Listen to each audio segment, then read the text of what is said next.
Welcome to New Tracks Modeling. New Tracks provides unique mentoring opportunities to enhance your modeling skills by connecting with talented modelers and manufacturers from around the globe who generously share their knowledge and artistic expertise. Build your confidence, refine modeling techniques, and share your projects with a supportive community of fellow modelers, all while enjoying the world's most rewarding hobby.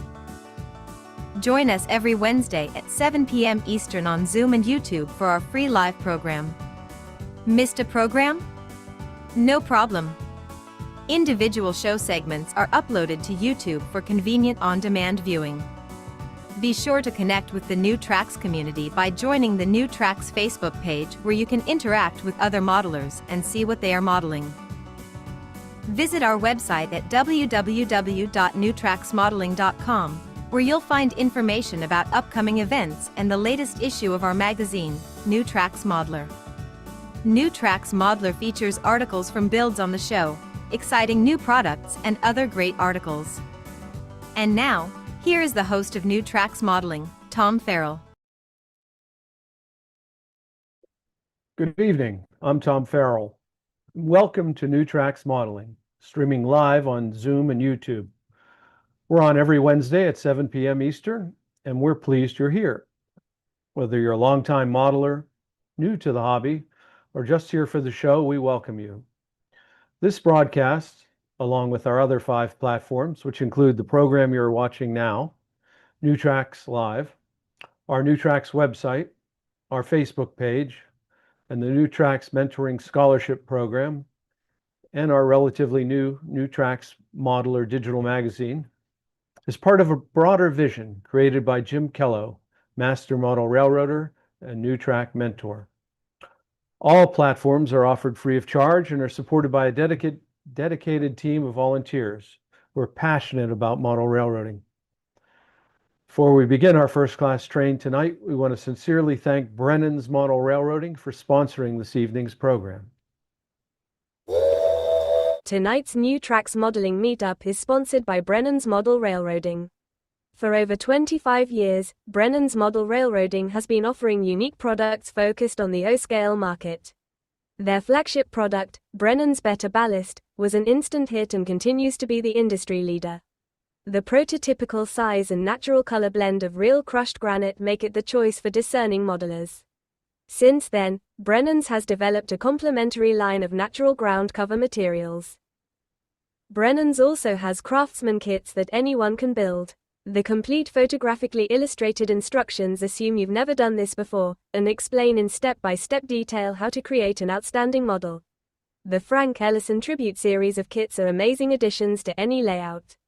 These kits take Frank Ellison's scratch-built iconic structures to a new level using modern methods and materials with Dennis Brennan's additional details and amazing instructions. See the complete line of products on the Brennan's Model Railroading website. Use the QR code to visit. I want to point out that Dennis Brennan of Brennan's Model Railroading not only sponsors the show, but he contributes to our scholarship fund, and he is a very good kit maker. I just built, as most of you know, the Gilbert's substation in O-scale laser cut kit that he introduced this summer. It is a $159.95, and it still has the $20 discount for, I think, to the end of this month, which brings it down to $139.95. It would be a bargain, honestly, at $159.95. It's an excellent kit. It's great for beginners and master model railroaders. There's all kinds of things in there for all skill levels. There's a lot to learn, and you wind up with a beautiful kit. Okay, so what I'd like to do now is take a look what's coming down the line on tonight's show, the program. Tonight we have a new presenter, Mike LaFond, News and Views Large Scale. Obviously, I've seen this presentation. You're in for a real treat. This is a master model railroader and he's scratch building locomotives on a large scale. Fascinating program. Then we've got a My Build, Halloween and Odysseys. Chris Coarse and I are going to talk about that in a little bit. And then I'm going to do one on Thurston's Bait and Tackle on the Master Modelers series. And then, of course, we'll have the closing and the NMRA Caboose. Okay, so before we roll into our first program, I'd like to spot the New Tracks Modeling Scholarship Program.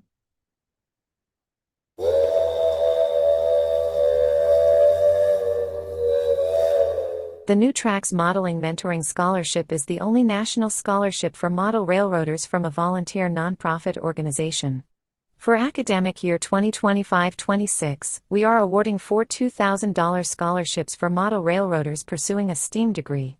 We hope to award a similar number of scholarships for the 2026-27 academic year. We believe it is critical to support the next generation of model railroaders. You can support the New Tracks Modeling Mentoring Scholarship by donating online using the Zephy platform or directly by check. All donations are tax deductible.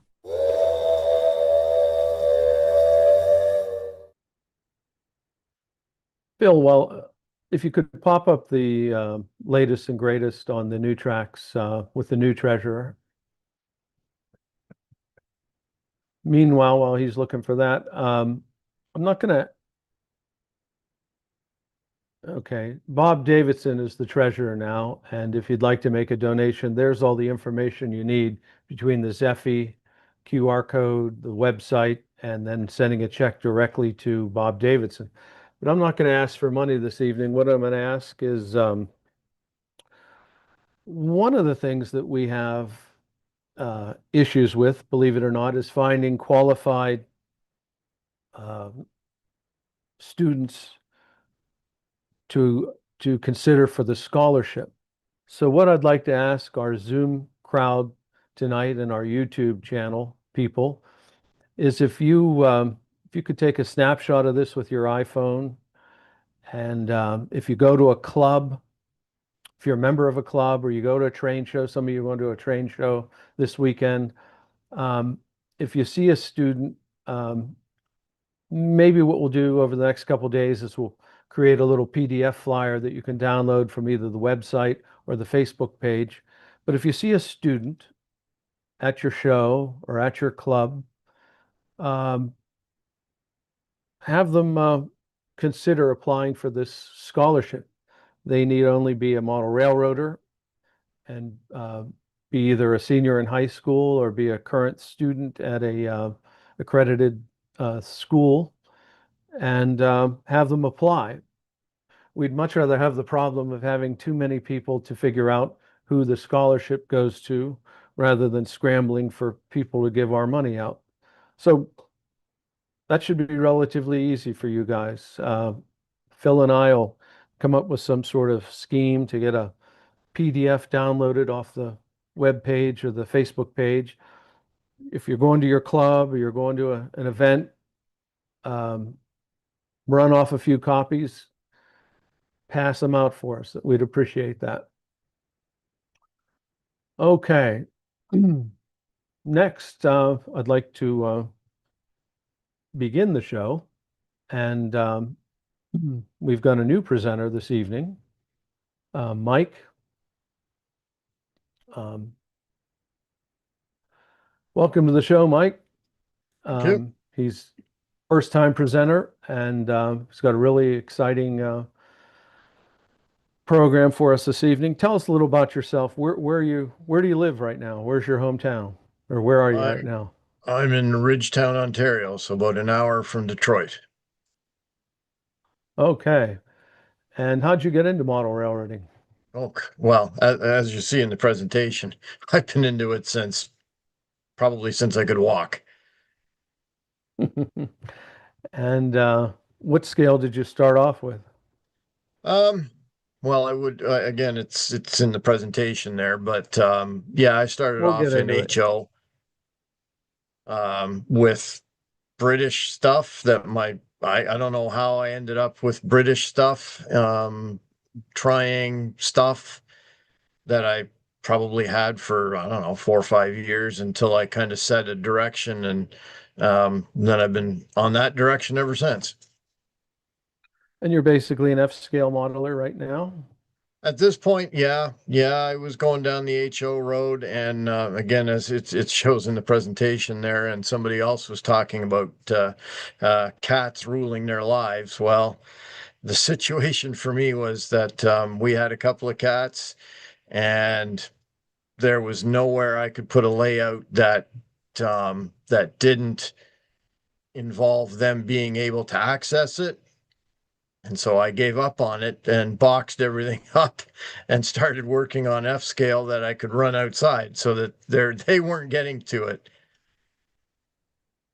Well, let's have a look at the scale that Cat's built then. Phil, if you could pop up the presentation, it's all yours, Mike. All right.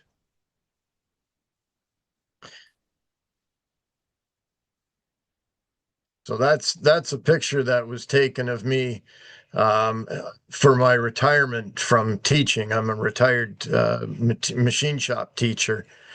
So I have some other skills that maybe a lot of people don't have, although, given a bit of effort, access to machinery, anybody can learn to do it.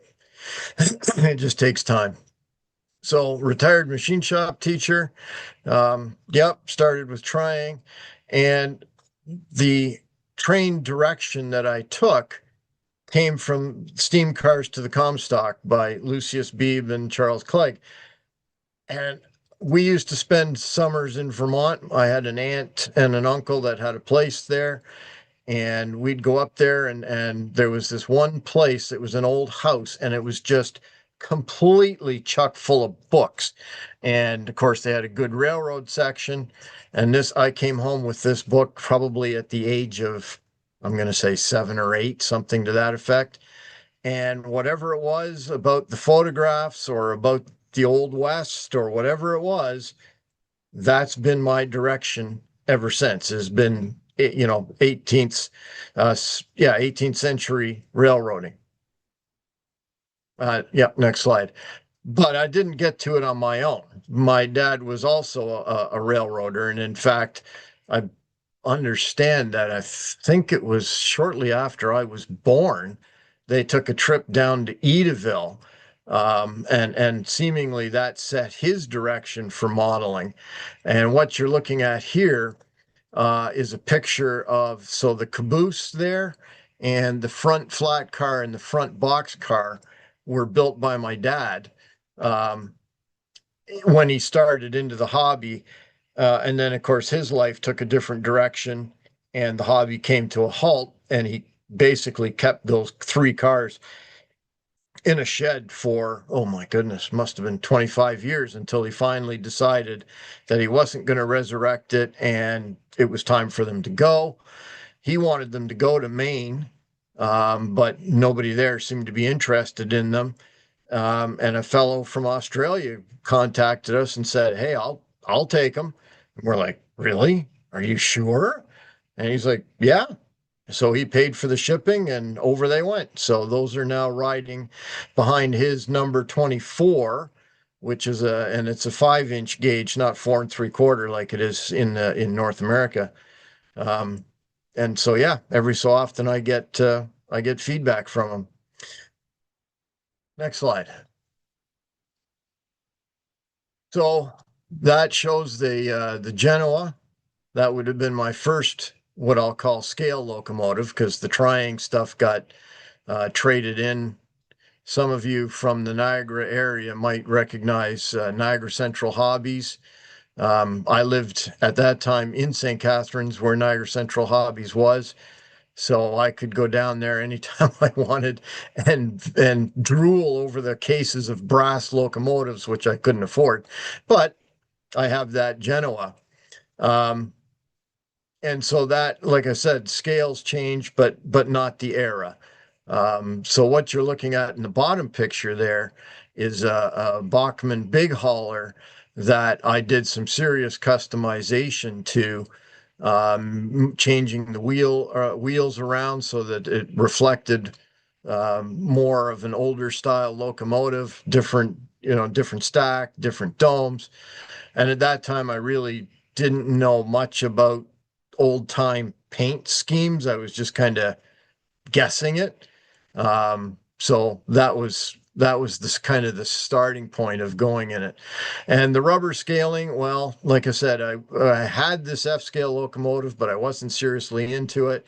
And I was figuring on HO, and I just couldn't make the HO work anymore. So it ended up in a box. And just by circumstance, I ended up continuing to work on F scale.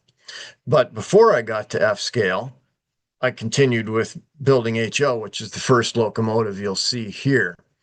So the F scale, it got going with after meeting David Fletcher.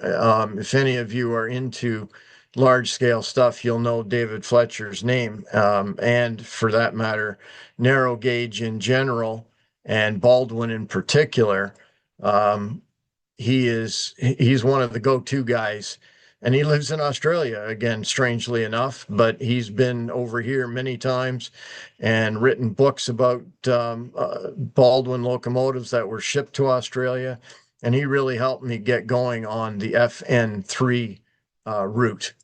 And because what he did was he sent me the files for cutting, laser cutting a little short baggage car, which when you put an F scale, and this is a part of that whole anarchy thing, when you put an actual F scale car next to G scale stuff, you go, oh, right, they don't fit together.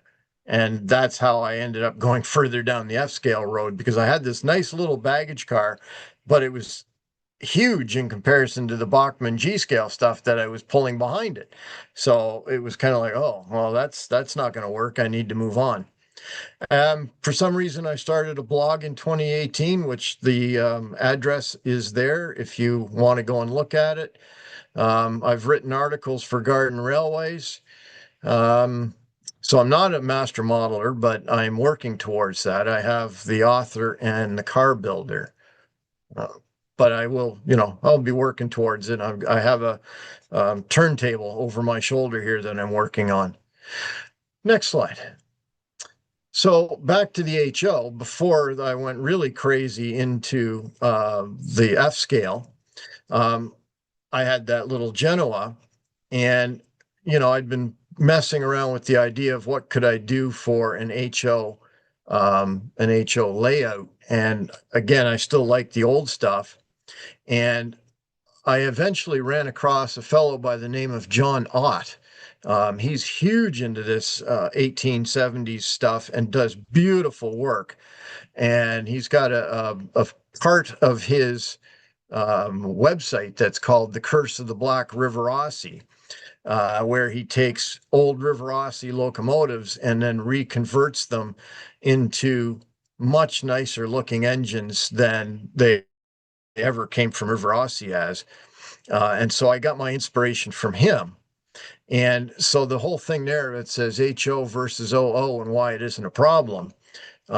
People get bent out of shape about the River-Ossy, Genoa, and Reno, and that series of locomotives from, the 1970s as being OO scale, which they were. They were OO scale, and therefore somewhat large for HO. But they were only large in the sense that if you were slavishly looking for a model of the Genoa or the Reno, yeah, they were too big in HO scale.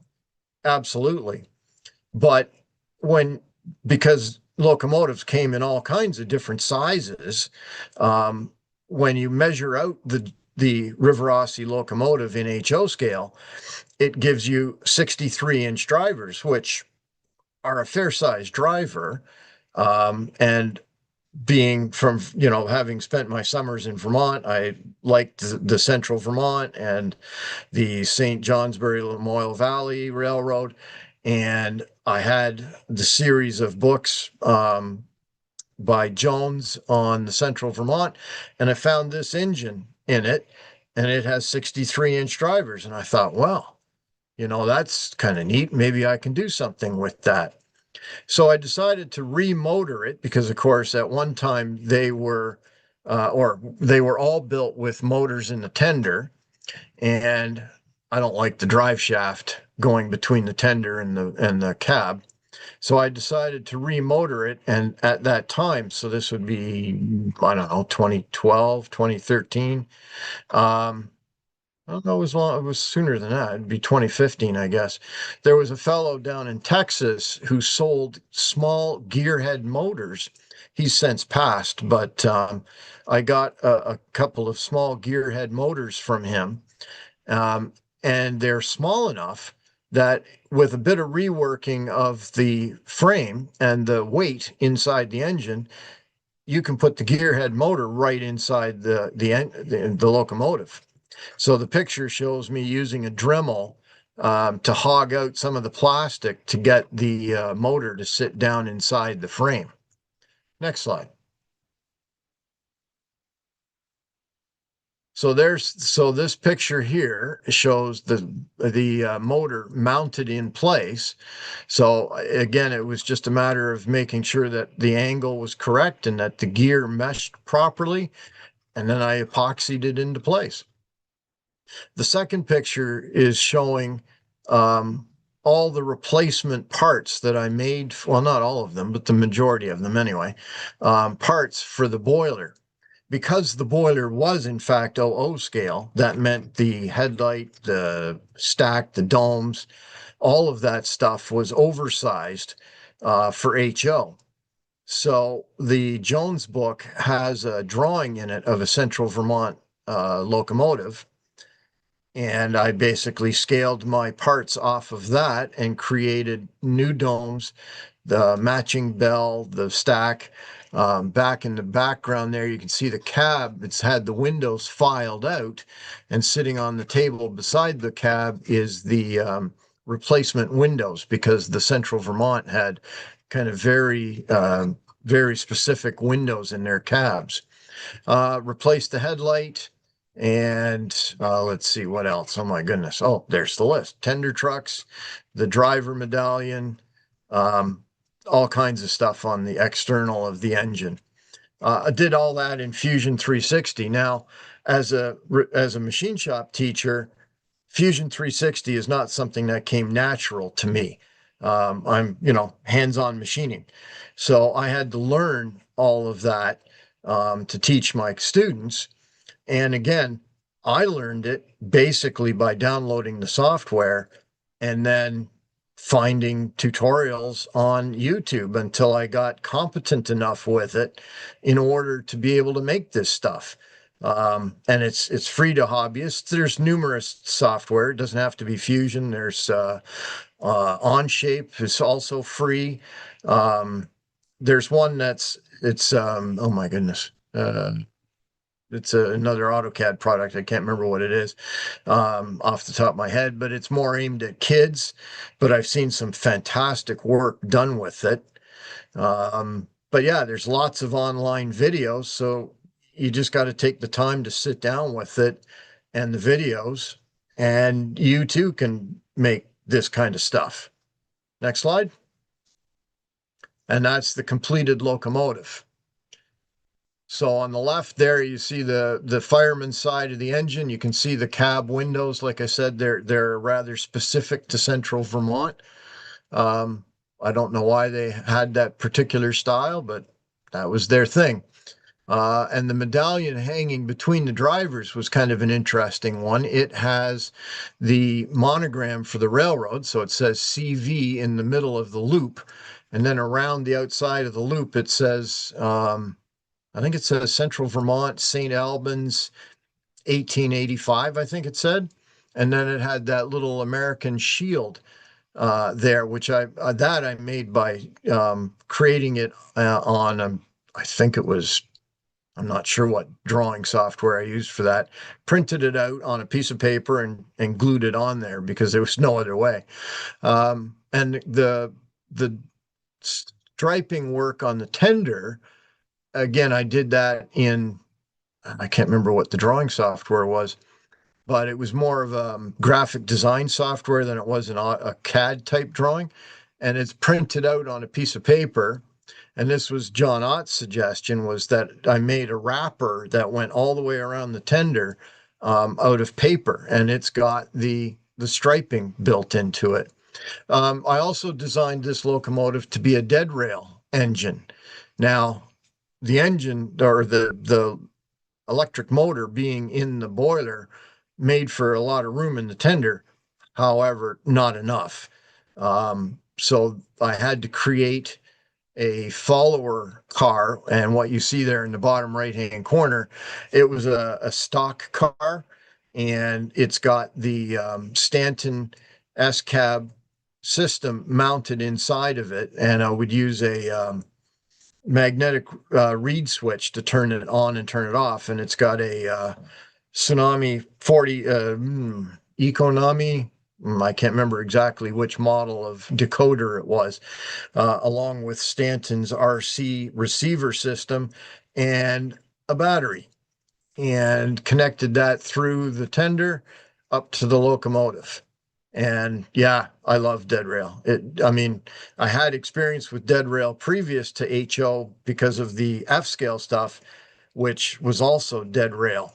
But putting it into this engine was really an interesting project to get HO working on dead rail.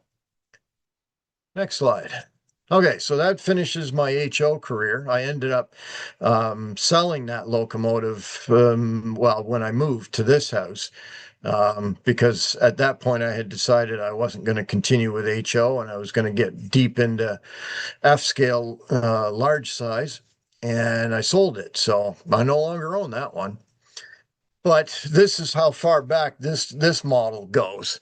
My dad, when he was building his two-footer stuff, subscribed to Live Steam magazine and Model Tech, and of course, you know, every month he would get his magazines, and he'd read them and I'd read them, and in 1985 I saw this picture here. It was in part of an article to do with building a Live Steam 10-wheeler, a Denver and Rio Grande T12 10-wheeler. And this picture was in the article. And I didn't know it at the time, but that picture is not actually a T12. It's a sister locomotive, shall we say, to the T12. And I just fell in love with this thing. It's got everything that I love about 1880s, early 1880s, late 1870s locomotives. It's got it all, you know, the big headlight, the ringed domes, the peaked roof cab, the separated driver from the second and third driver. I mean, I love it. I dreamed about making it for years and years and years. And of course, my Bachmann big hauler, which is down in the picture, the bottom picture there, was my attempt initially to replicate that locomotive. The problem, of course, is that it's just kind of sort of right. I mean, the wheels look right, but they're not the right diameter. The boiler, the Bachmann big hauler boiler, is a funny looking thing. And it, you know, it just didn't sit right with me. And, you know, I had it for probably 10 years that I ran it, and it ran great. But as you see behind it there, it's got the F-scale passenger car sitting behind it. It just didn't sit right with me, and I was never truly happy with it. So I needed to move on, and that would be the next slide. So I ended up finding myself a fairly cheap Bachmann 440 that I used as a parts locomotive, and it supplied me with a bunch of bits and pieces. So the motor block, the axles, wheel centers, because the wheels, you can unbolt them and basically pull them off the axles. Some of the valve motion. The Bachmann and 440 and 260 are very nicely built locomotives. They've got working valve motion. They're nicely detailed. They look really good. There's a few things maybe that could use improvement, but in general, they're really nice little engines. The problem for me, though, is that original locomotive, the Denver and Rio Grande engine that I wanted to build, had 45-inch drivers, and they don't exist. So I would have to use 3D printing to create drivers for that locomotive. Just about everything else on the engine ended up being laser cut steel. So if we go to the next slide. Oh, and this is, so before I get into the actual build of the engine, again, this is from David Fletcher. After he had supplied me with the drawings for that little baggage car, I started talking to him about the Class 45.5 engine that I wanted to build, because I had some drawings from, I think it was Shortline and Narrow Gauge Gazette, and some of the things I was seeing were confusing me. And when I talked to him about it, he's like, well, I have the general arrangement drawing, which is what you see here. This is an actual reproduction of the original Baldwin general arrangement drawing. I couldn't believe it, that he had this stuff, as well as the original order sheet for the thing. So, I mean, it was just like, oh my goodness, the people you find to help you with this stuff is just amazing. But yeah, having that drawing made it possible for me to build this locomotive. Without it, I don't think I could have. And this is, again, David's drawing of these engines. He was doing these drawings as a series, I believe, for Narrow Gauge and Shortline Gazette. And of course, having this drawing helped a lot with the decaling and the paint scheme and how the thing was supposed to look, as well as, of course, accurate measurements and drawings. So that was two of the things that he really helped me with. Next slide. So because the drivers for this locomotive are 45-inch, and the only other commercial drivers that would have been appropriate were 40-inch drivers, you wouldn't think, a 5-inch amount of difference scaled down to, 20.3 would make that much of a difference. It is actually visually quite a difference. It's about 1/4 of an inch in diameter difference, and so it does make a difference. And again, here I used Fusion 360 to create this driver, and it's designed so that the center will work with the Bachmann center piece, so that I can just exchange their 40-inch driver for my 45-inch driver, and it'll just fit right on. And because they're the driver, they needed to be made out of something pretty substantial. And at the time, a company called Shapeways, I'm sure many of you are familiar with Shapeways. Of course, I guess they're trying to get back into business now, but they went bankrupt. But I sent that file and two other files, because there's one for the center driver and one for the rear driver, to Shapeways, and had them printed in steel. I mean, I was blown away that such a thing could even be done, that you could print in steel. And for the most part, there was minimal machining that needed to be done. It was amazing how accurate those things were. However, the downside was the cost. They were outrageously expensive, but I mean, it was a once in a lifetime project that I just, I had been driven to do since 1985. And I felt the need to just, do it. So there was a bit of variability. I've got two of them kind of wiggle and woggle a bit. But, I straightened them as best I could and went on from there. Next slide.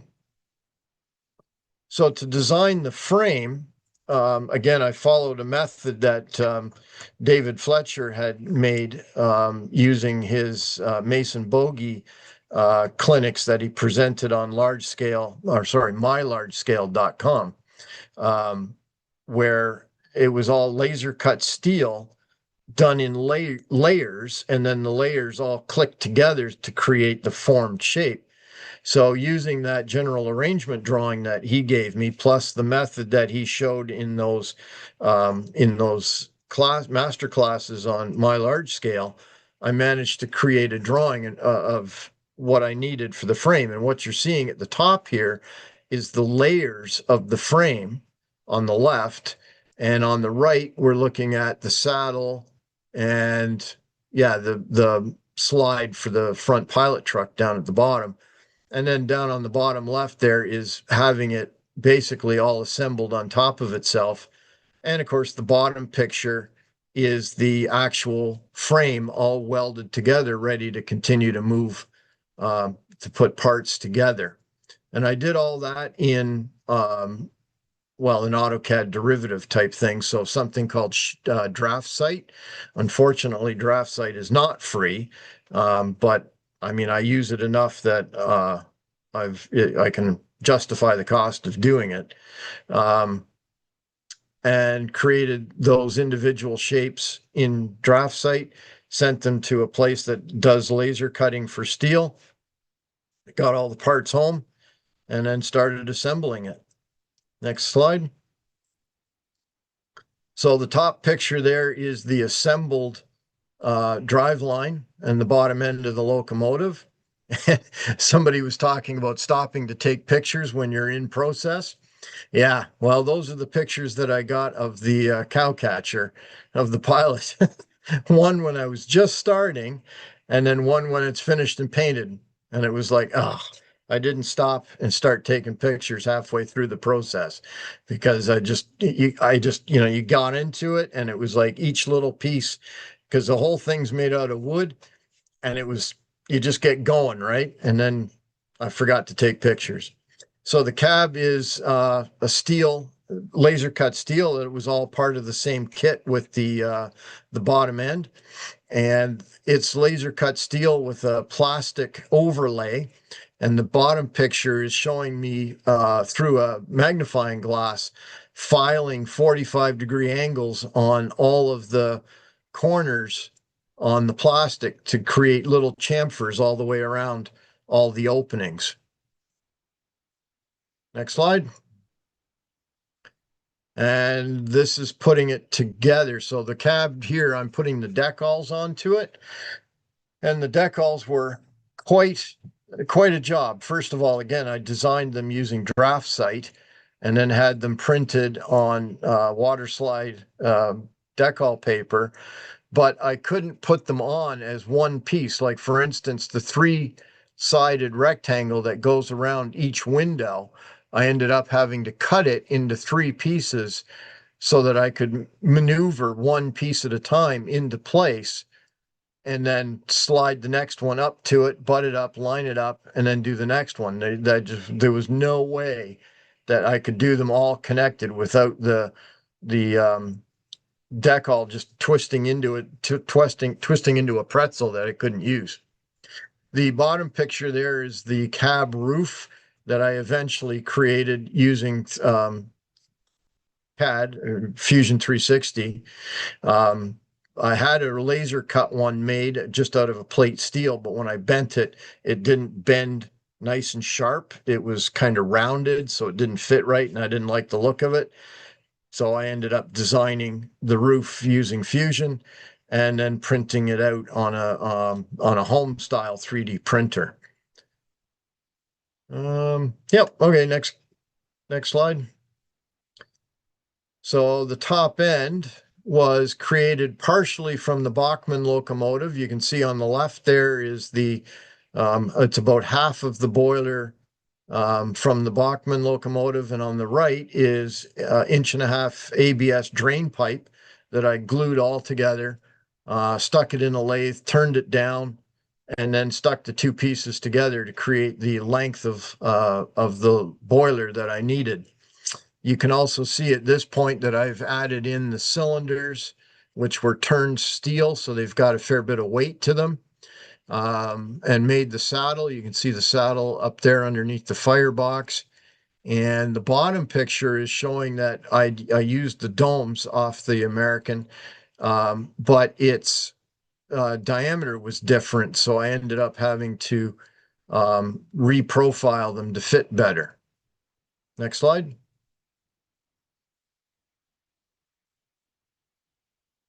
Okay, so then I built a an air pump for the locomotive. Denver and Rio Grande Western, or Denver and Rio Grande, was one of the very first users of Westinghouse air pumps, because of course in their mountainous terrain they needed the brakes, so they were a very early adopter of that. And so I rebuilt that. I eventually found some drawings for it, because of course the very earliest ones are not easy to find drawings for. And it's made out of turned steel on the top and the bottom, joined in the middle with a little bit of welding rod, and then the rest is plastic added on to create the detail. The next applies to the dome that you see there, with applying the decals. So again, the same thing, putting that yellow decal around the edge of that ring of the dome was that was quite a challenge, because of course it would try to slide off, or it would twist on you as it went around. I eventually got it, but yeah, that was a challenge. And the boiler was painted in gunmetal metallic, and I used a polished steel paint color for the boiler bands. Next. And the back head. So the back head was created again partially from that ABS drain pipe, and a piece of polystyrene that I glued on top of it, and then just started adding detail. And you can see in the cab there, the back head actually comes up, it separates from the engine. I can just lift it basically out, and all that detail is applied directly onto the back head. So what you're seeing there is a cab light, which is turned brass. Or not a cab light, sorry, a gauge light, because way back they didn't have light. So basically, if you were running at night, you had to have some sort of a oil lamp thing that would light up the gauge so you could see how much pressure you had in the boiler, but it wouldn't create enough light to blind you to not be able to see out the front. So they just had a little bit of an opening out the front that pointed onto the gauge. There's a lubricator in there, and the injectors, and there's a brake stand there, and the Johnson bar. So fully detailed cab. I don't see, no, I took that picture. I made a crew for them as well, which I discussed in the last locomotive. Yeah, and so in that bottom picture, you'll see that piece of metal there attached to the back head. That's the Johnson bar, which yeah, you can see it in the upper picture as well. Okay, next slide. Hey, Mike. Yeah. This is Tom Farrell. Mhm. I think we should break this up into two sections. We should Sure. pause here, take a moment to have our Zoom crowd ask you questions for the first half of this presentation, and then if you don't mind, we'll continue it at your convenience, but next week would be great by us. Would that be okay? I'm thinking next week I'm going to be busy next week. Or the week after? Yeah, that's probably okay. We allotted a good amount of time, but I Yeah, hate to we're interrupt. only halfway there. Yeah, I hate to interrupt when you're No, on the that's fine. flow. Let's open this up for 5 minutes of questioning if we can. Are there any questions from our Zoom audience on his work presented to date here? I have one question, Mike. It's Pat. Mhm. What did you do to attach the steel together with the other parts of the steel, like your boiler? The frame? Yeah, Basically, it was TIG welded. I TIG welded it together. I kind of wondered that's what it looked like. Yeah. So Yeah. Very well done. You actually did weld then, because you had mentioned earlier in the show that you welded it, and I thought, really? That you Yeah, TIG yeah, welded no, it? it was TIG. It was because it was a bunch of layers underneath where the axles are. because I can completely remove the axles just like you would on a real locomotive. I had to create solid down there so that I could thread it and then be able to get the bearings out. So yeah, it's TIG welded together, but of course there was a lot of tabs made so that things would click together, and then just a bit of TIG over top to hold it so that it wouldn't fall apart. Very well done, Mike. Very well done.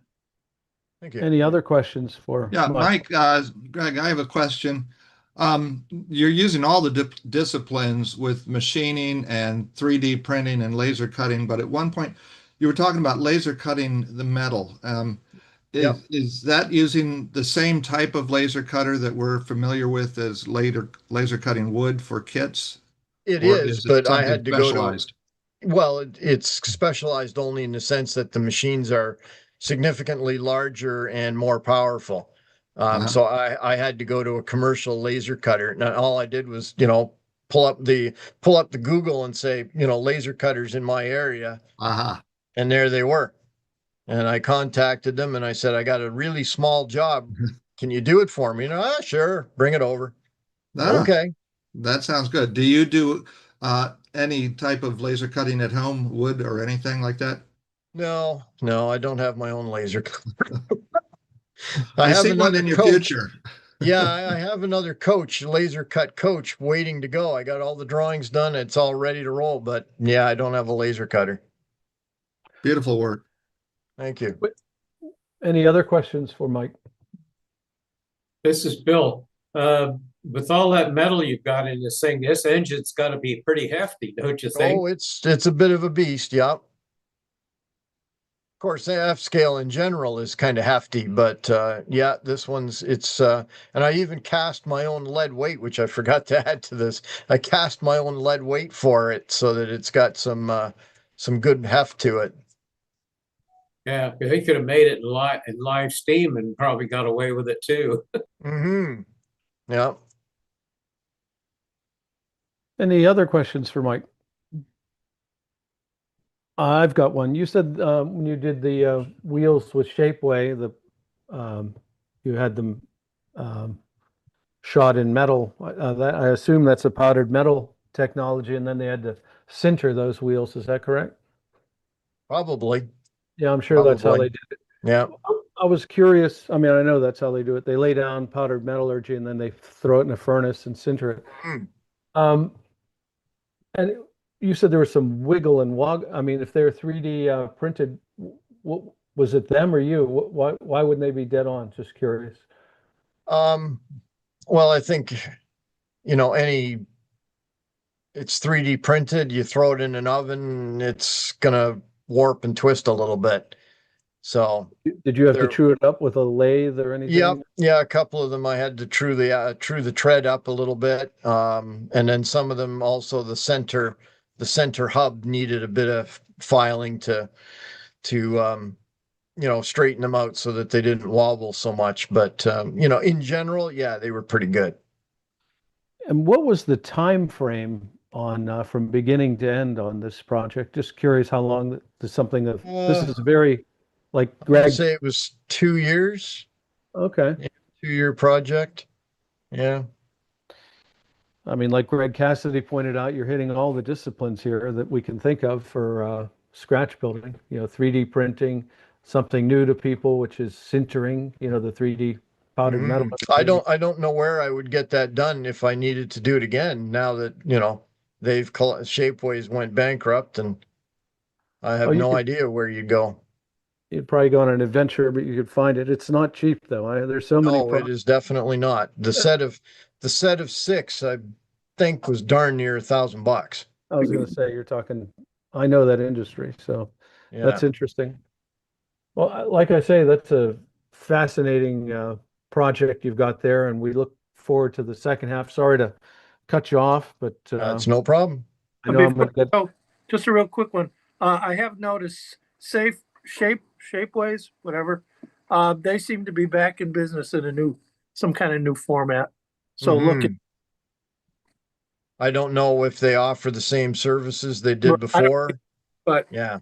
they've done something to kind of get Mhm. them back. One curiosity question, what kind of radius is this thing gonna run on? I try to go no less than 5.5 feet. Okay, that's okay. Prefer bigger, but Yeah. 5.5 feet is about minimum. Right. Okay. Some good size Well, oscillators. Aaron McDonald here. Is that a true is that a T12 now that you've got? No, it's a class 45.5. They're almost identical, but when you, and it's in my, if you want to know, it's in my blog, what the differences are. They're very close, but the class 45.5 was the predecessor to the T12. And basically what it amounted to, I think anyway, was that this locomotive didn't have enough steaming power. And so they changed the design just slightly in order to get 2 extra square feet of grate surface into the newer engines. And they were successful. And of course, 2 of them survive and 1 of them's been restored. But none of the class 45.5 survive. Thank you. I didn't catch your blog. Do you mind repeating it? Or It was in the slides, but yeah, it's big stacks, little locomotives, all one word, .wordpress.com. When we repost the show, we break for your information, Mike, we take your segment and we'll break it out into YouTube. It'll be a standalone segment. Mm-hmm. So we'll have the entire show reposted on YouTube at the end of this show. And then after 2 or 3 days, we break out each segment individually. And I'm going to with your permission, take your presentation, turn into a feature article in our New Tracks Modeler digital magazine, which has a circulation of about 10,000. Sure. Well, okay, you can see the interest. There it is. Somebody posted it. Yep, that's it. Okay. Well, you can see the interest is high. You did a great job, first time presenter. That only means we get to have you come back in a couple of weeks and then maybe in a future. So whoever was controlling this presentation remembers where you cut me off so that we can start over in the same place. We will. I don't remember. Again, it's posted. So but we'll have part 1, part 2. Yeah.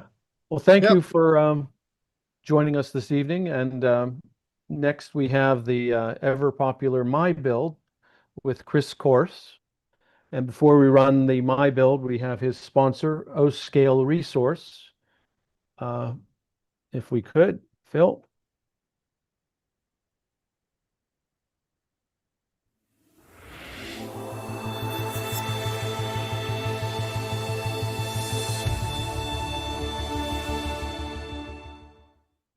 Welcome to the world of scale, O&S railroading. We are your resource for all O&S scale modeling.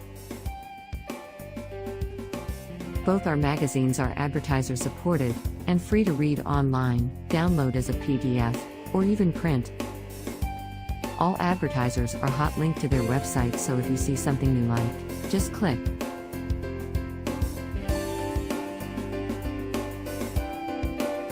Please check out our websites for the current issues.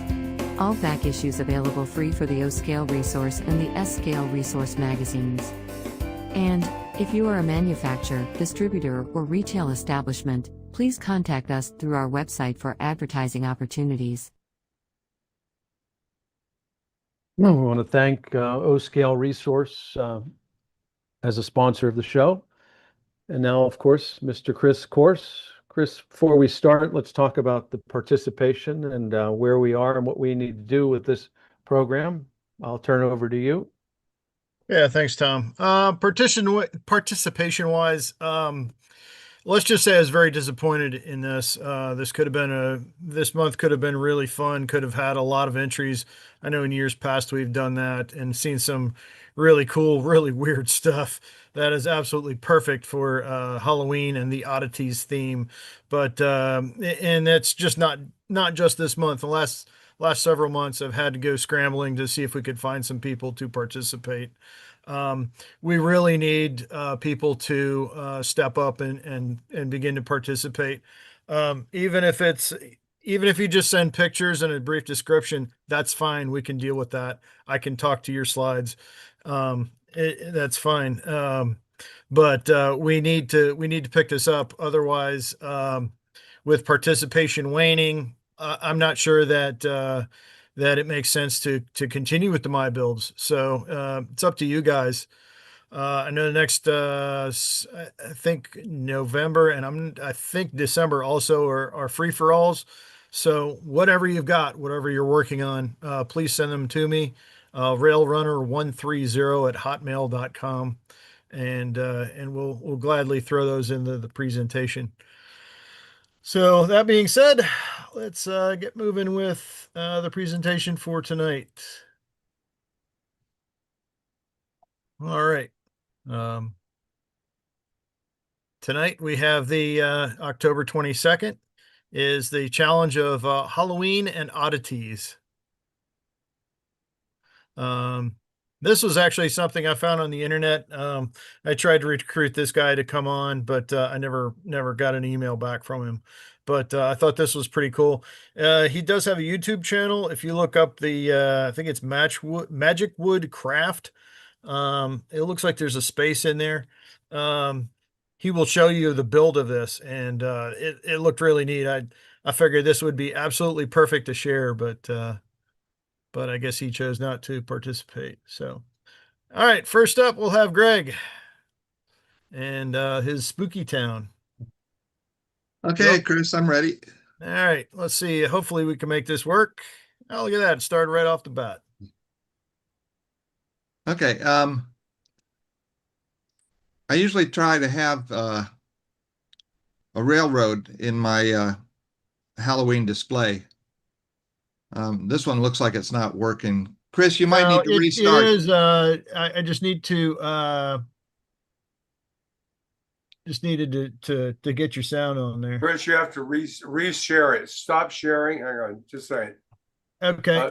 Start sharing. When you share this time, look there and you'll see those things that says optimize or turn on sound or optimize for video. Just click on that on the share page. It's on the. Oh, right here. Yeah. Share sound and optimize Share for video sound. That's sharing. it. Yeah. That's okay. it. All right, we'll do that.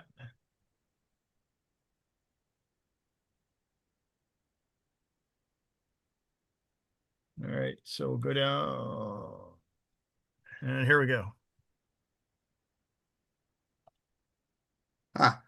So for our Halloween display, I usually try and get a railroad included when I can. And in this case, I was able to put the Phantom Station in our Halloween display.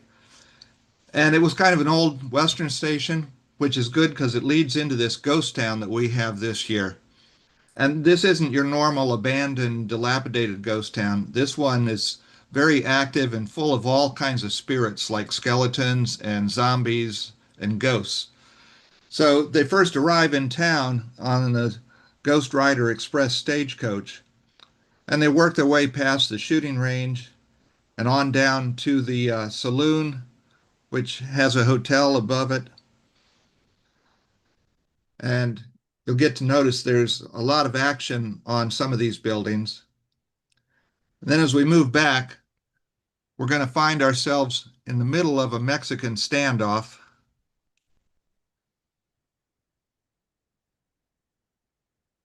And as we move towards the back, we go past the Ghost Rider Express stage stop. And we also go past the blacksmiths and the undertakers, and there's Boot Hill in the background that I made.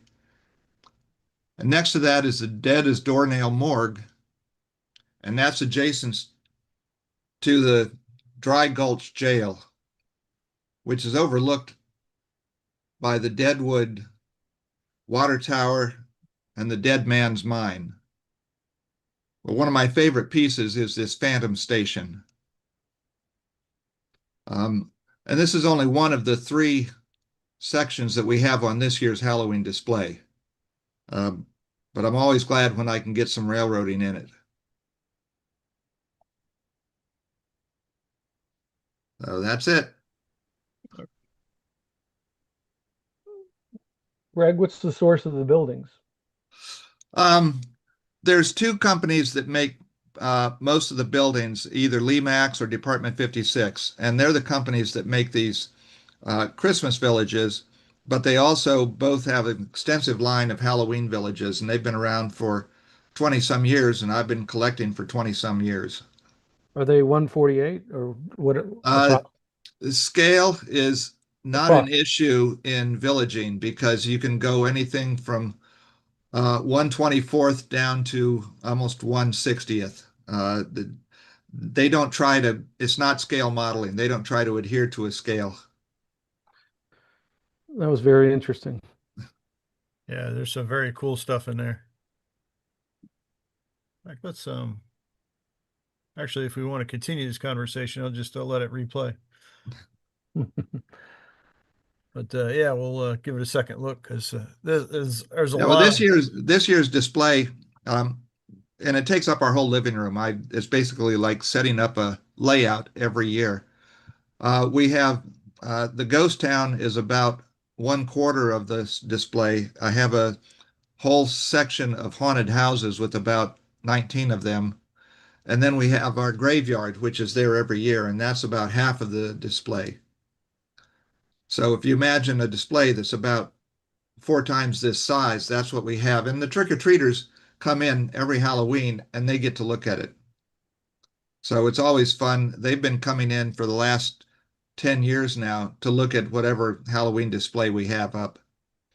And each year it's something different. This year it's the ghost town, haunted houses, and the graveyard. Last year it was pirates and zombies, and the year before that it was witches and haunted gardens. So it's different every year, and that's what the trick-or-treaters enjoy about it. Some really neat stuff. Yeah, there's so much to look at here.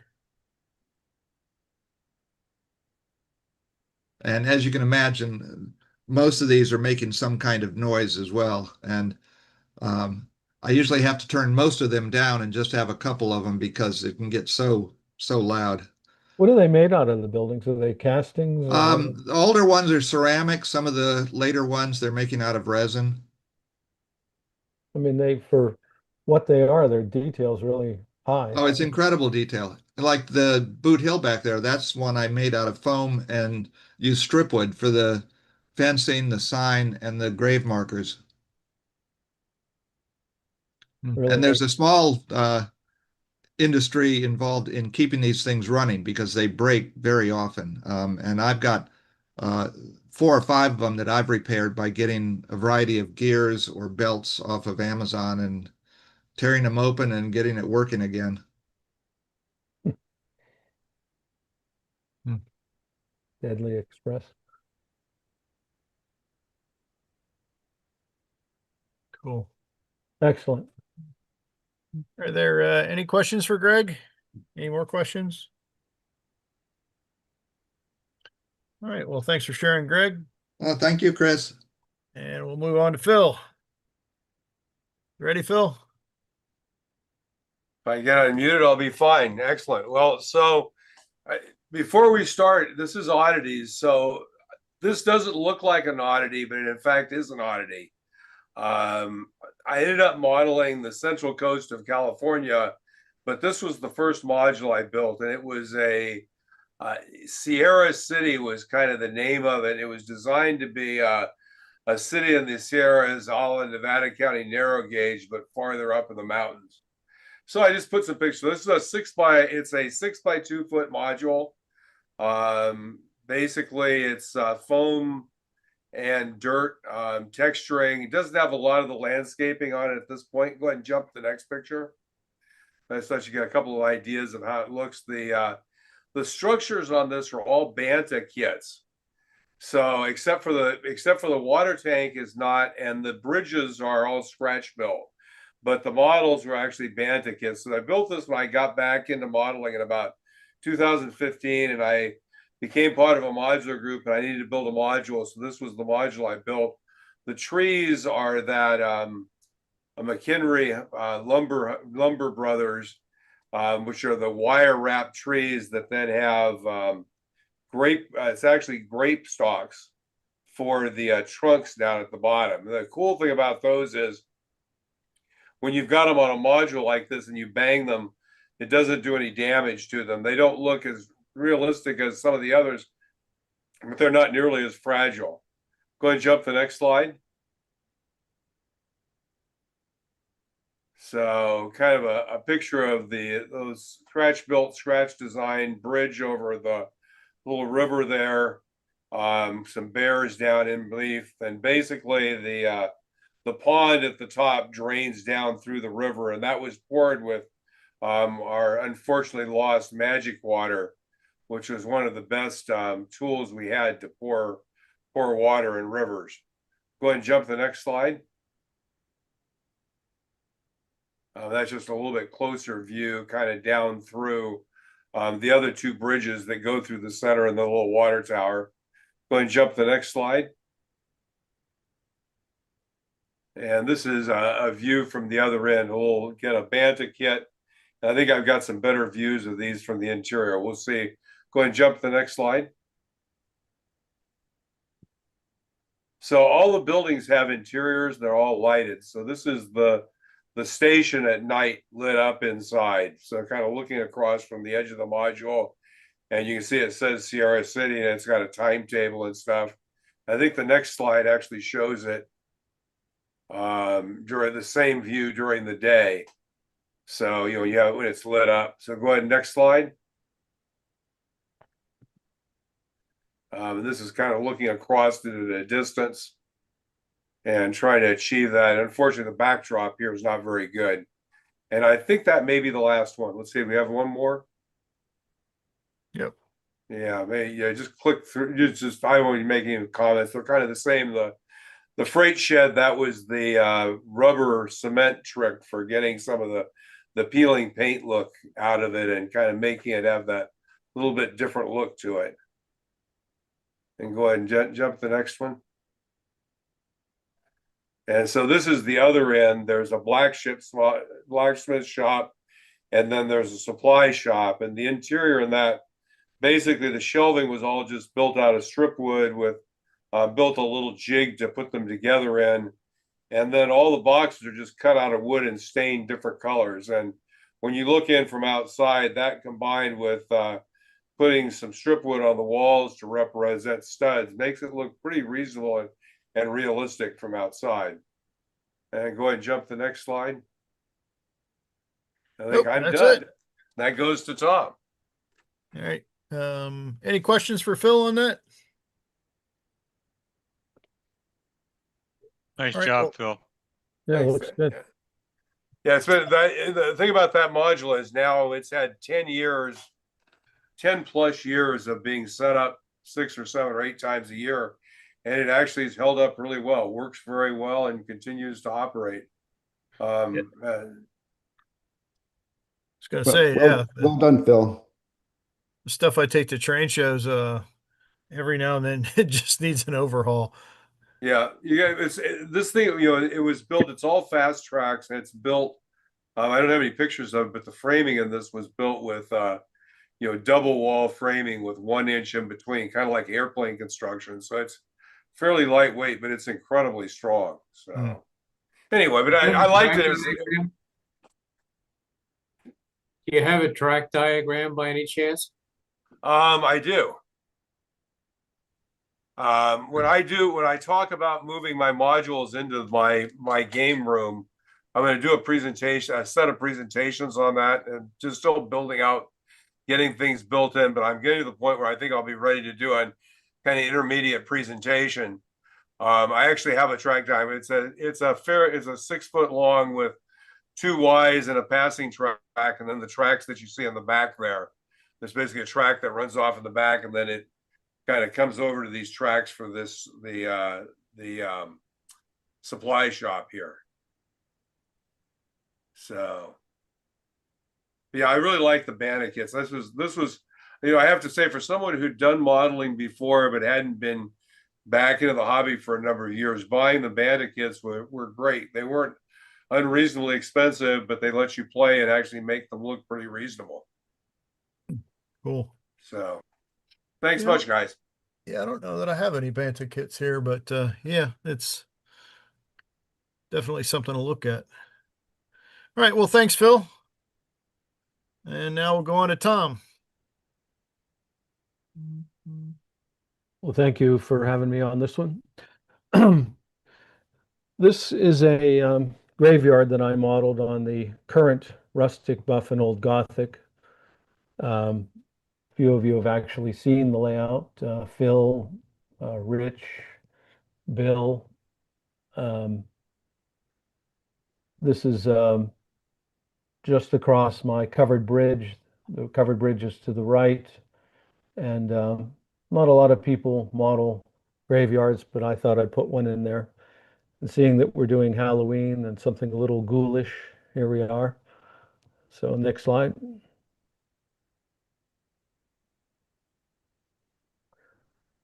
So the idea is that that's a fresh grave, and like all scenes on my layout, I try to feature tramps and hobos, and they have no compunction about drinking and carrying on in a graveyard. And there's the three of them to the left there.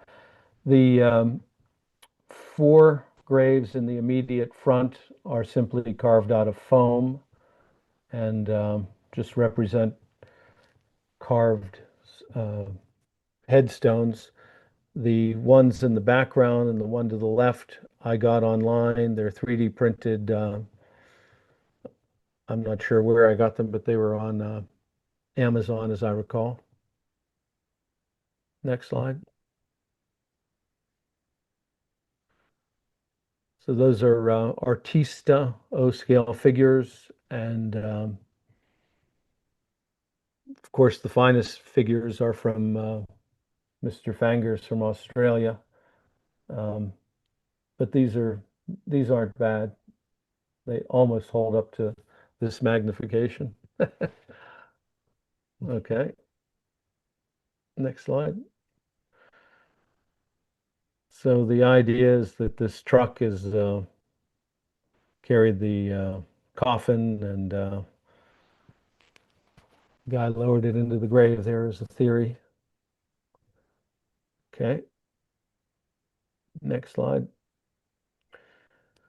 That's the right-hand side. You can see my covered bridge in the background that leads over to Shantytown, and it's just a nice little scene right up front in the layout. Okay.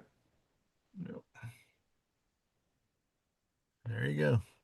And there is the composite photo I made with every trick I know. So happy Halloween coming up. That's a pretty neat looking photo. I'm going to have to send that out to people. Nobody sends Halloween cards, Tom. I know. I spent so much time on this. Anyway, this could be a compelling argument for it. Yes, right. It's kind of neat looking, I think. Put it in your magazine. Yeah, I'll put it in the magazine. Except for Front page. we're in November. Maybe next year. What November 1st is what? All Souls Day? Pardon me? One at a time? I said, Bill. Tom, that comes out on the 31st. Yeah, that's true, actually. Yeah. But is it November 1st All Souls Day? Or All Saints Day? Yeah, I think so. It could be slightly rebranded, I guess. Yes, that's true. November 1st is All Saints Day. November 2nd is All Souls Day. Ah. All right. Tom, this looks just like the picture in any of the 4 Spooky Town groups that I'm in. That's all they have is images like this using all of the different Spooky Town pieces. If anybody's interested, is what I did is I took PowerPoint and I used the remove background feature, and I took out the background. You have to do it. You have to add and subtract things because it's not that precise. And then I just did internet searches for the Happy Halloween thing, and then the the demon and the bats in the background, and just layered it. The background with the moon is the furthermost. It's just a layering process. It's just PowerPoint. So anyway, too bad we can't send out Halloween cards. This would be a good one. Yeah. All right. All right. Any questions for Tom? All righty. Well, thanks, Tom. And next up, we have Bill Stimson. Yep, Bill. I'm here. All right.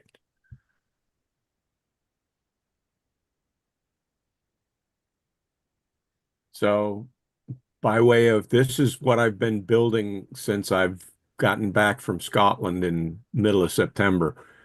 And all of these kits, with the exception of the one on the far right, were bought during my trips to the N scale and the National Convention. There's 2 bar mills, a jail, innovations, and a Mud Creek in the batch. You want to go to the next slide? Maybe. Maybe. There we go. So these 2 here are the Bar Mills kits, and they're what they call overnighters. These are actually not painted by me. That's actually printed on vinyl stuck on wood. So if you ever need to build something really fast for something in N scale or HO, these go together really quick. I mean, really quick. The overnighters is not far off for a name. Go on to the next slide. There we go.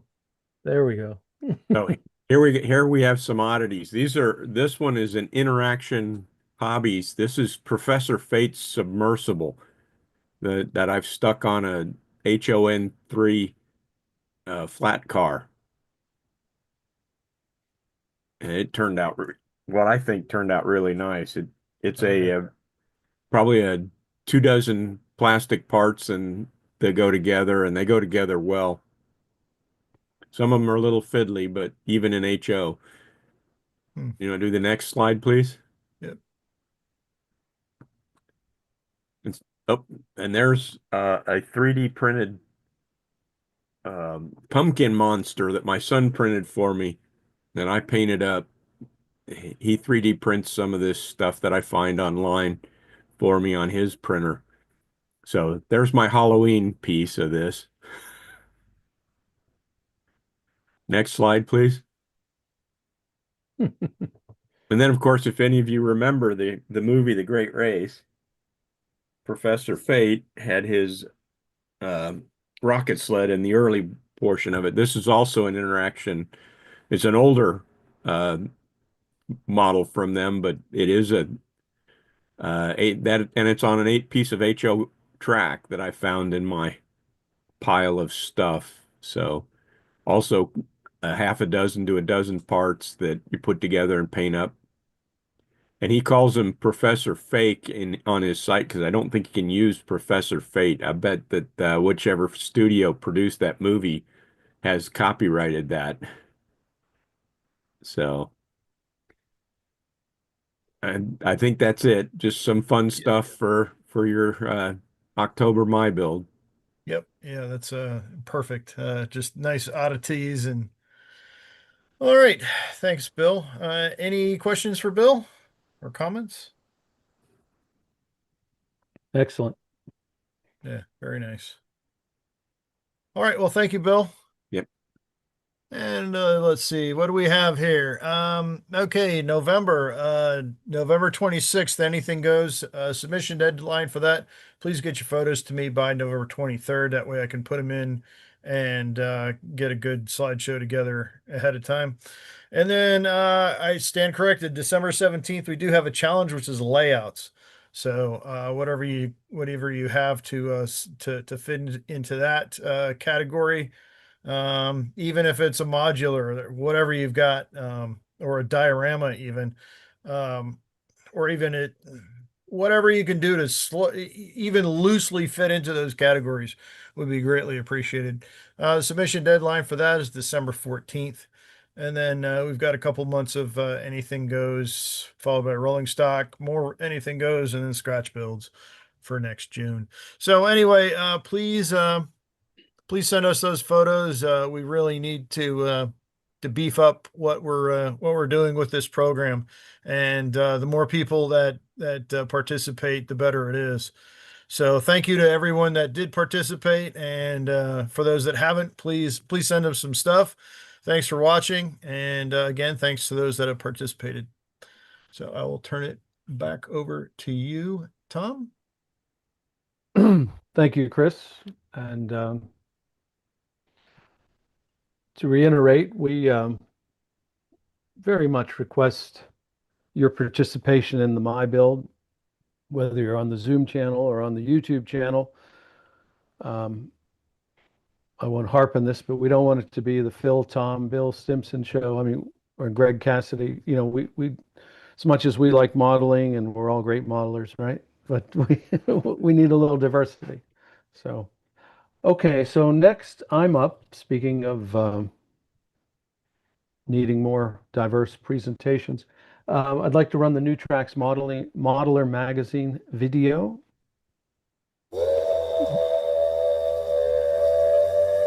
Get more New Tracks modeling by reading the New Tracks Modeler magazine.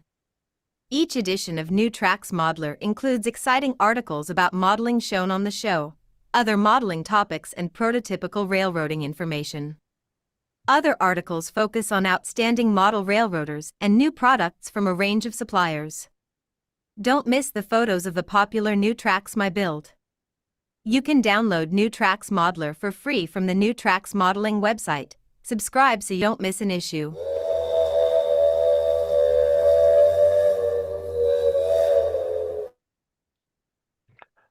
So I have a presentation now that I'd like to show.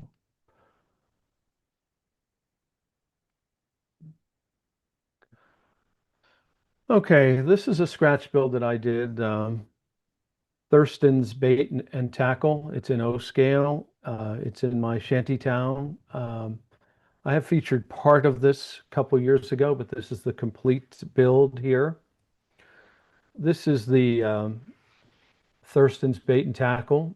All my fishing village, all my fishing bait and tackle shops are named after Gilligan's Island because I take this hobby so seriously.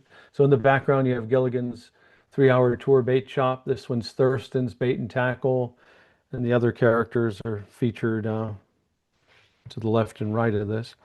But this one's one of my most interesting for me scratch builds. It's a neat little building, and it's quite small, but there's a lot of detail on it, and it's just an attractive little model. It's built on a plywood base, a little 1/8-inch plywood, 4.5 inches wide, 2.5 inches in depth. It's O scale, it's just very small. This was the extent of my planning right here that you're seeing. I thought I'd have a main building, and then off to the left and right, I'd have 2 sheds. That was the extent of my planning on this one. I thought I'd use this Mount Albert. It's my choice material. Go Canada, right? Basswood sheets. This is the clapboard siding. Very accurate. There isn't much to the main building. Interesting enough, I had to slot this, which is a little unusual. And the Mount Albert siding is not sufficient height, so I had to make this 2-piece and super glue it together. So you can see the 2 colors of wood here. So basically you just have to pay attention to the joint here, but you'll see you can't, I almost couldn't find it on the ones that are at 12 o'clock and 6 o'clock. But you can see it here because it's 2 different colors of wood. But that's common construction when you don't have sufficient height. Yeah. Again, I always mount, when I do these layouts, I just use a modeler, square, and a ruler, and I always mark them up unless it's blatantly obvious, like the one on the right, what's up and what's down. But you want to avoid gluing things upside down, which I've done that a couple times. I haven't done it once since I've started labeling them up with an arrow. So those are those same pieces now with the cutouts. And this just went right together. Again, I use 1/4 inch material to secure everything so we won't get any warpage at all. So sitting on a plywood base with this 1/4 inch material with such a small structure, it's extremely robust. Now, the neat thing about scratch building, I don't own a laser. You don't have to pay too much attention to these corners. I wouldn't say they're sloppy, but as long as they're close, that's good enough because it's going to get trimmed out. So, and then I use this acrylic black paint to paint the inside because I have no plans to do an interior. And if you look through the windows, you won't see anything. So that's just standard operating procedure with me. And this is the blackest of black. There's no flatter black than this acrylic paint, and it's cheap, inexpensive. Just more pictures with the sheds to the left and right. If you'll notice, these are a different material. This is a vertical siding.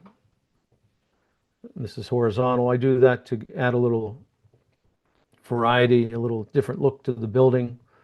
Just make it a little more visually interesting. And then I wanted to make this one a blue color. So I found this folk art paint, Skyline. Again, this is the base color, and I've referred to this as the obnoxious stage of these builds of mine because the finished color looks nothing like the base color. There you can see the blackest of black, that flat acrylic paint there's no better flat than that.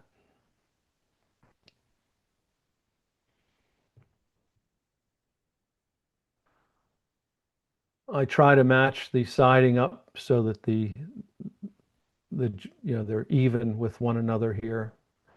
So in other words, this piece of siding matches this piece of siding and so forth. It's a little detail that when I look at a scratch build, I always see if they do that.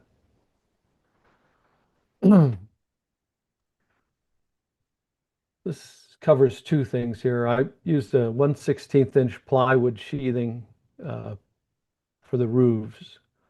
I knew I was going to shingle things and I wanted a pretty substantial, strong roof, but I wanted it to be made out of plywood.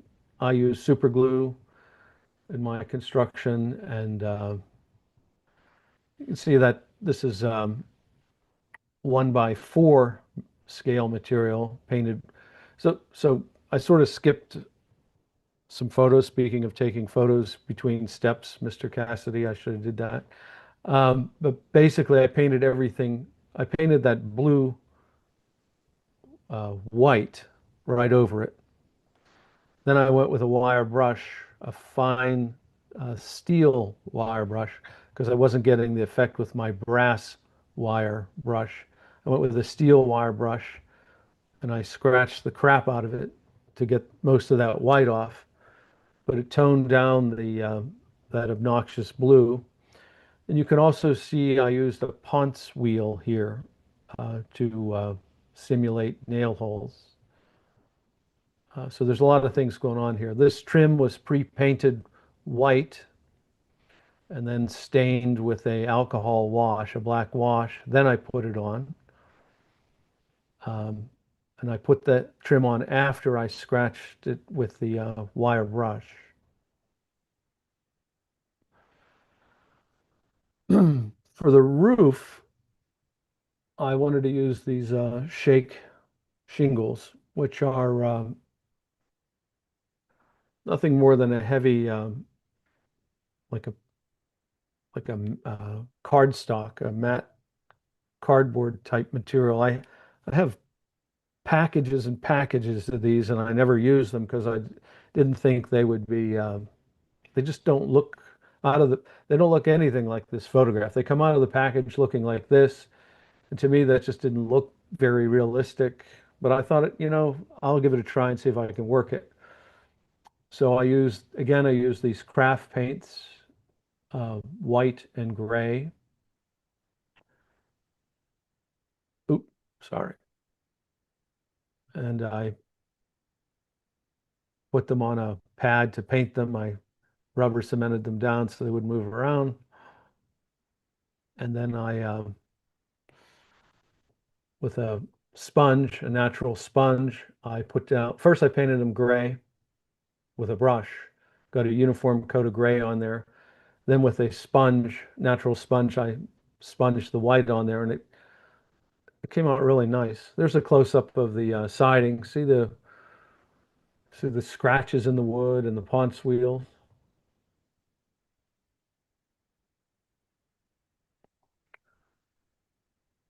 These are actually HO scale windows and a Grant line door. I sprayed everything. I take all the windows. They're all injection molded styrene. I put them on a blue painter's tape, take it out to the garage, and I like this Krylon chalky finish. It's almost like it's chalky, so it has, when you stain it, there it is finished on the left, just as sprayed, and on the right is with the alcohol wash. Because it's chalky, it seems to have some sort of porosity to it, and it just makes for a nice look. I mean, it's a really nice look. It holds up to scrutiny if we enlarge that, and just a very nice look. The chalk finish with Krylon, and they have a variety of colors. Should experiment with this paint. It's a nice paint. It's like a pre-weathered paint, and then when you add your alcohol washes or Hunterline stains, it comes out very nice even look to it. There we are. You can see the roof up top. Those shingles came out really nice. I went back with a brush and added a little variation in color, some browns and some darks, just very light, and then I put a corrugated roof here. This was from my scrap bin. I just had some pieces of actual metal from a previous build. There's those ponce wheel lines. That's something you can do in seconds that adds a lot of detail to this. I put one right down the center, and then I put them off to the left and right. I think I actually tried to do a 16-inch center here, or 24-inch here. I don't remember, but I just balanced it. And then these signs are straight off the internet, and I just print them on regular paper. I sand the back to they're very, very thin, and then with Elmer's glue, I just glue them on, and then I weather them with pan pastels. You see the window detail below the window is where, like, there's a runoff here. These are supposed to be metal signs, so there's a little runoff here of the metal, little rusty color. So there's a difference. These windows don't rust. They have just dirt rolling off of them. These are actual metal signs, and they're supposed to be metal. A little rust running down.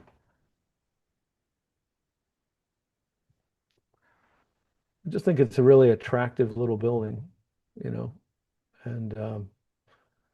I'm happy with all the materials I used here.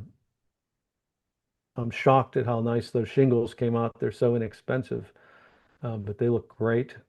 And the Mount Albert siding, base coat with a obnoxious blue. Then I painted it with a white, and then I scratched the crap out of it.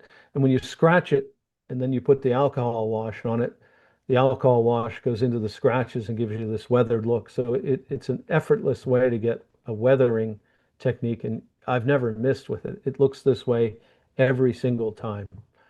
It's an easy way to get a really nice look to things with really no effort.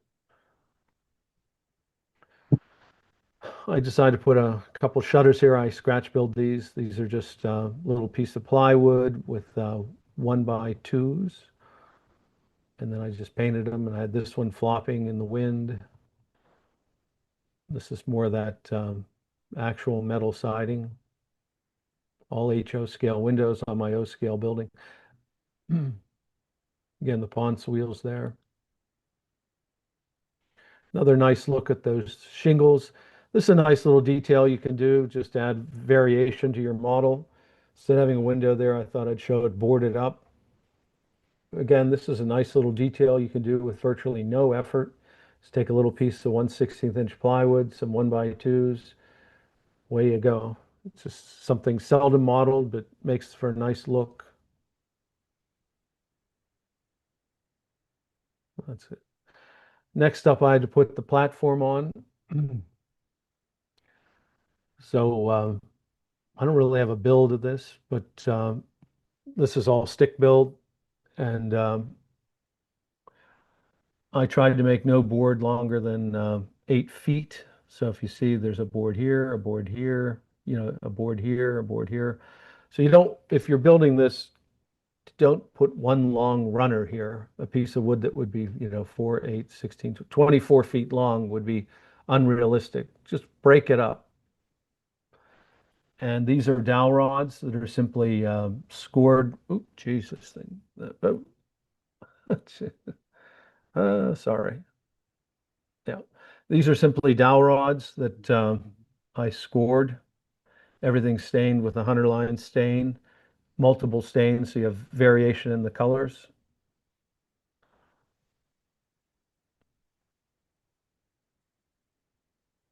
And again, you don't want to run a board from the beginning of the front to the back. I went to the trouble putting joists in here, and the boards break on the joists.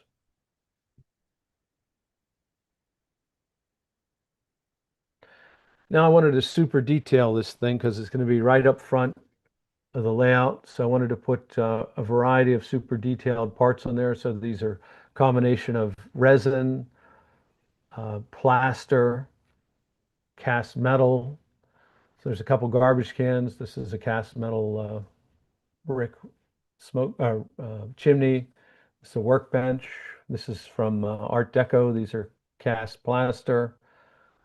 Some resin. These are flipped the wrong way, but these are the tires. This is metal. Anyway, there's looking down at the quote super detailing of this model. These are artista figures.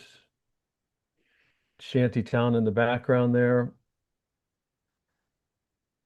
All kinds of trash here to the left, washed up on shore. Remember, this side of the layout, for those of you who have visited know that it's just 1930, the height of the Great Depression. Everything's just beat. You can see how I weathered these. When this deck was all put in place, I went in with an X-Acto knife, sharp blade, and I cut these boards up, and I put in knot holes. These are actual. You just take your knife and you go around the 360, around and around and around, cut these little knot holes, and you can see the beams here. For the decking, and just a very nice little scene, nice little model. These are from Frenchman River Model Works, these tires. I just drilled holes in them with a pin vise and with just a twine. I super glued it on the inside there. It's sort of out of focus, but there's barnacles on these posts. That's just ballast that's painted gray and white. Yeah, there's a little better shot.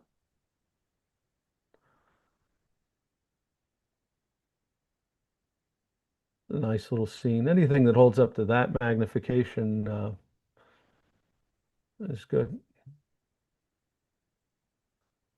Look at that siding. I'm telling you, that was virtually no effort. That's blue acrylic paint, white acrylic paint, scratched with a steel brush, black alcohol wash, and then some minor pan pastels. That's a nice look for really no effort. Look at that, looks like wood. Yeah. There's the workbench. That's really high magnification. Little white bird droppings on there. A nice little touch if you're ever doing this.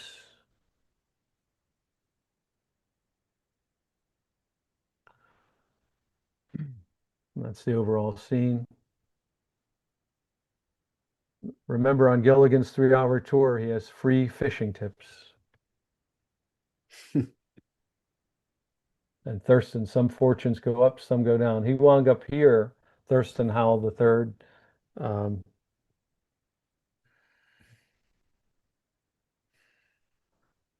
Yeah, and that's the overall scene there. So that's basically what people see when they, one of the first things they see when they walk into my layout room. So I wanted to hit them with a lot of detail. Okay. Yeah, Tom, Yeah. couple questions. Whose door did you use on that building? I think it was Grant Line. I don't I don't remember. It might be Tichy then. Okay. And how does the chalk paint compare to the matte crackle medium? Say that again. How does the chalk paint that you used the compare chalk to paint. crackle medium for getting peeling and paint effect? Well, the chalk paint is a flat, and when you touch it, it feels like it's porous. So I mean, it's like a chalk paint. So it's a crackle paint would be a different animal. The advantage of the chalk paint is it has this something that like the hunter line or the elk can bite to. It almost absorbs it. It's a weird thing, but it's a nice finish for us modelers. Yeah. Never heard of that chalk paint before. That's kind of cool. Yeah, Kryline, they have about half a dozen colors. Okay. So it's just a really flat paint, which is usually got like, geez, I forget. It's a powder substance in it that gives it flatness. It almost feels like it has plaster of Paris, and it would be the analogy. That's what it feels like. Like there's a sodium, but that's not either. I forget what it is because they use it in automotive stuff too. Yeah, it's a nice paint. Any other questions? So Tom, how do you feel about that compared to dry brushing? Do you dry brush much stuff when you're weathering that? Yes, but those shingles were dry brushed. When I went to a base color of gray, then I sponged it with white, and then I dry brushed other grays and dark browns on there. So those were dry brushed. But dry brushing is much trickier than pan pastels. Everybody can be an expert with pan pastels. Dry brushing requires a little more talent, I would say. It's you got to be careful with it. You'll put too much paint on there, and the pan pastels are much more forgiving. Yeah. You use the white covering over the blue then? I just painted that straight up solid white, and then I went back and scratched it off. But you use the pan pastel to do that then? I missed that. I used acrylic white paint for that and just scratched it off. So what I did is, now that I remember, I hit it with that obnoxious blue. Then I sprayed it with dull coat. There you go. And then I painted it with the a white acrylic paint. Then I scratched the white paint off. Well, a lot of it, and it left that scratchy, weathered look to it. And then when I didn't use Hunter line at that time. I used a straight up alcohol wash, and I got that technique. It looked like it was 100 years old. Yeah. Yeah, the trick is the dog coat in between. Yeah, I forgot to mention that. Yeah, because if you do acrylic on acrylic, you won't get that effect. No, it'll just tear everything off. Yeah. Right. So you need a boundary between the two. Right. So sometimes I'll use some 80 grit sandpaper to accomplish that also.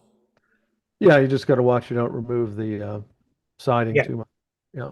Now you can use sandpaper too, but the wire brush gave me that nice wood grain on there. Well, okay then. Any other questions? Well, that is our show for this evening, and we have Father Ron to give us the closing, and then we have a caboose. And Father Ron, welcome back, and maybe we can catch some modeling of yours at some point. I'm always hounding you. You are a great modeler. Master maker of the universe, our scale models imitate your creative spirit, and we learn the genius of your handiwork. Teach us to appreciate all you have made. Amen. Thank you, Father Ron. And next, the caboose, Phil.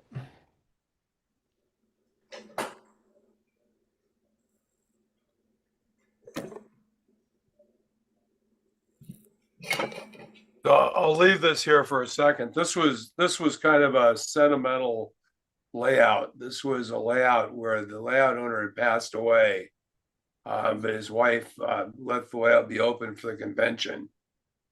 So it was a very, very cool layout, obviously set up to operate and with some pretty amazing main lines and 3 and 4 track main lines. So you'll see. Here we go.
Very nice thin double deck construction.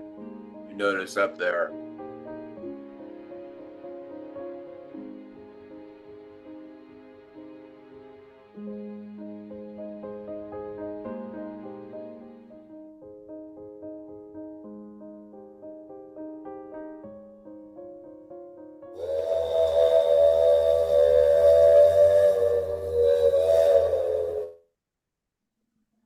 An amazing layout.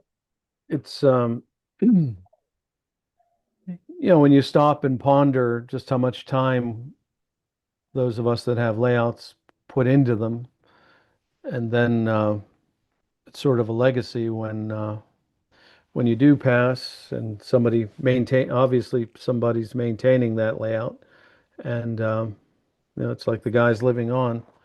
Anyway, I don't mean to get too prolific, but anyway, well, thank you, Phil, for being the producer, and thank you, Mike, new presenter, and let's support that My Build. It's a real opportunity for first-time modelers to get on new tracks with very little effort. They need only send their photographs to Chris, and you just need to talk to your photos. On YouTube, it's one of our most viewed segments, so we know it's popular with our audience, and it's just something we should really make sure it doesn't go away. It's a really good segment. Anyway, have a good evening, and we'll see you next Wednesday at 7 p.m. Eastern. Thank you.